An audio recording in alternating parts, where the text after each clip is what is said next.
দুইটি সময় ঘুমালে আপনি ফকির হয়ে যাবেন। নবীজি সাল্লাল্লাহু আলাইহি ওয়াসাল্লাম এই দুইটি সময় ঘুমাতে নিষেধ করে দিয়েছেন। আমরা অনেক সময় এমন কিছু টাইমে ঘুমিয়ে থাকি যে সময় ঘুমাতে নবীজি সাল্লাল্লাহু আলাইহি ওয়াসাল্লাম নিষেধ করে দিয়েছেন। এই সময় যদি আমরা ঘুমিয়ে থাকি তাহলে আমাদের ঘর থেকে বরকত উঠে যাবে। নাম্বার 1, এক নাম্বার হচ্ছে ফজরের পরে ঘুমানো, ফজরের নামাজের সময় ঘুমানো। নবীজি সাল্লাল্লাহু আলাইহি ওয়াসাল্লাম এই সময় ঘুমিয়ে থাকতে নিষেধ করে দিয়েছেন।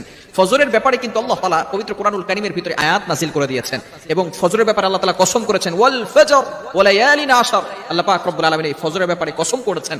শুধু তাই নয়, এই সময় কিন্তু আসমান থেকে ফেরেশতারা রহমত নাযিল করেন এবং রিজিক নিয়ে প্রত্যেকটা ঘরে ঘরে পৌঁছে যান। এখন যদি কোনো বান্দা সেখানে ঘুমিয়ে থাকে ফজরের সময়, তাহলে কিন্তু তার ঘরের ভিতরে বরকত নিয়ে যাওয়া হয় না, সেগুলো জঙ্গলে নিয়ে হিংস্র যে সমস্ত প্রাণীরা আছে তাদেরকে দিয়ে দেওয়া হয়। নাম্বার 2, দ্বিতীয় নাম্বার হচ্ছে মোস্ট ইম্পর্টেন্ট, মাগরিব থেকে নিয়ে এশা পর্যন্ত এই সময়টা আমরা ঘুমাবো না। তাহলে কিন্তু যদি কোনো ব্যক্তি ঘুমায় তাহলে সে দারিদ্র হয়ে যাবে, তার উপরে কিন্তু অভাব অনটন লেগেই থাকবে। নবীজি সাল্লাল্লাহু আলাইহি সাল্লাম